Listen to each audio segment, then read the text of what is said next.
नमस्कार दोस्तों, Vijay Yadav YouTube channel पर आप सभी का स्वागत है। पुनर्जन्म क्या होता है, हम इसे नहीं मानते, ये क्या चीज़ है, कौन जानता है होता है कि नहीं होता, यह अंधविश्वास है। इस प्रकार की बातें करने वाले आज इस प्रामाणिक वीडियो को अवश्य देखें, जिसमें मैं एक अत्यंत ही प्रामाणिक घटना, पुनर्जन्म की एक अत्यंत ही प्रामाणिक प्रयोग जो कि विदेश में हुआ और एक ऐसे धर्म के अनुयायी द्वारा किया गया जिसके धर्म में पुनर्जन्म को मान्यता नहीं दी जाती, आपको प्रमाण के सहित इस वीडियो में बताने जा रहा हूँ। एक फ्रांसीसी इंजीनियर के खचाखच भीड़ से भरे घर में दिसंबर 1904 के एक दिन की घटना।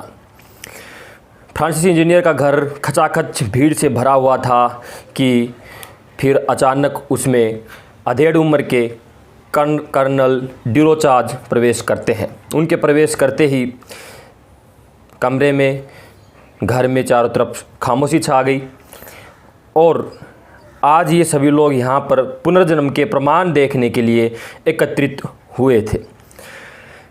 कर्नल डिरोचाज ने इंजीनियर की लड़की मेव को सामने एक स्वच्छ आसन पर बैठाया और उसकी आंखों में गहरी दृष्टि डाली। कुछ समय के अंदर ही मेव की भारी चेतना शून्य होने लगी और उसे लिटा करके उसके ऊपर एक काला कपड़ा डाल दिया गया।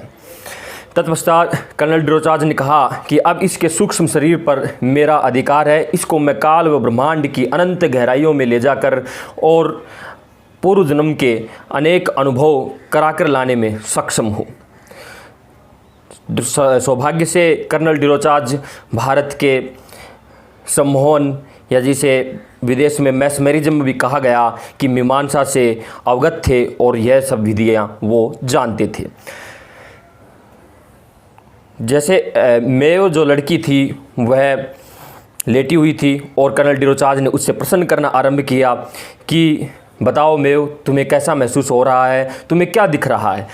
तो उसने कहा कि मैं यह शरीर नहीं हूँ, मैं इस पार्थिव शरीर से अलग एक गज दूरी पर खड़ी हूँ।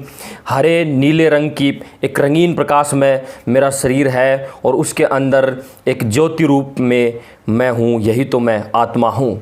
तो उन्होंने कहा, कर्नल ने कहा कि अब तुम धीरे धीरे छोटी उम्र की तरफ चलो। उस समय लड़की मेव 19 साल की थी, वह क्रमशः 18, 17 और 16 वर्ष की होती गई। बता रही अब मैं 12 वर्ष की हो गई हूँ, अब मैं 10 वर्ष की हो गई हूँ, जहाँ मैं मार्सेल्स में हूँ अपने पिता के साथ। एक विस्तृत जीवन के दृश्य मेरे सामने हैं।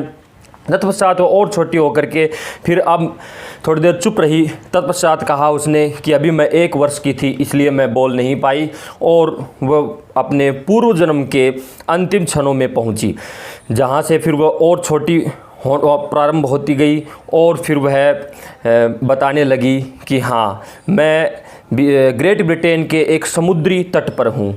मेरी 20 वर्ष की उम्र में शादी हुई थी। मैं एक मछुए की बेटी हूँ।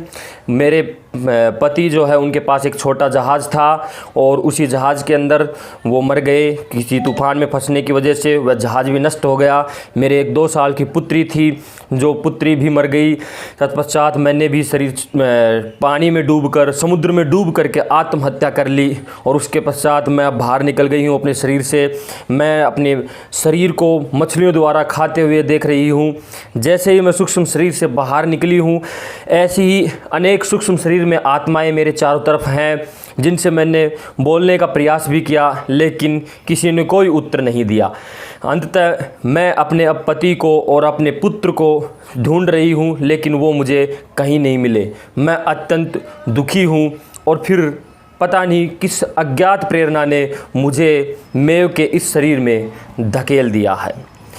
ये सारा वर्णन सुनकर के वहाँ भीड़ में उपस्थित सभी लोग स्तब्ध रह गए और इन मेव के द्वारा बताए गए विवरणों की जांच करने पर ये सभी विवरण बिल्कुल सत्य पाए गए। दोस्तों, ये घटना उस समय के सभी विलायती, लगभग सभी विलायती पत्रों में छपी थी और महावीर प्रसाद द्विवेदी ने इसे सरस्वती मासिक अंक में छापा और वहीं से पुस्तक आध्यात्मिकी के लिए ये घटना उद्धृत की गई। और आपको अध्यात्म के अंदर एक उज्ज्वल नाम श्री राम शर्माचार्य की पुस्तक पुनर्जन्म एक ध्रुव सत्य के पेज नंबर 28 यानी पेज नंबर 28 पर भी यह घटना आपको प्रिंटेड लिखित मिल जाएगी। तो यह थी एक प्रामाणिक घटना पुनर्जन्म की। आप सत्य को स्वीकार करें न अथवा न करें, लेकिन सत्य अपनी जगह सत्य ही रहेगा। कबूतर के आंख बंद करने से बिल्ली कहीं नहीं जाती, बिल्ली वहीं रहती है। हमारे आंख बंद करने से सूर्य का जैसे लोप नहीं हो जाता। हम कहें कि सूर्य नहीं है तो भी सूर्य रहेगा और था और सदा रहेगा। उसी प्रकार से सत्य सदा सत्य ही रहता है। बेशक हम तर्क कर सकते हैं, लेकिन जो तर्क करने वाले हैं उनके लिए मैंने ये घटना प्रस्तुत की, और आपको ये घटना अवश्य ही अध्यात्म की ओर प्रेरित करेगी। इस आशा के साथ आज मैं लेकर आया आपके लिए अलौकिक रहस्यमयी सच्ची घटना। इसी के साथ वीडियो का करते हैं समापन, और जय हिंद, जय भारत, वंदे मातरम, जय श्री राम, जय हनुमान। फिर मिलता हूँ एक अच्छे वीडियो के साथ।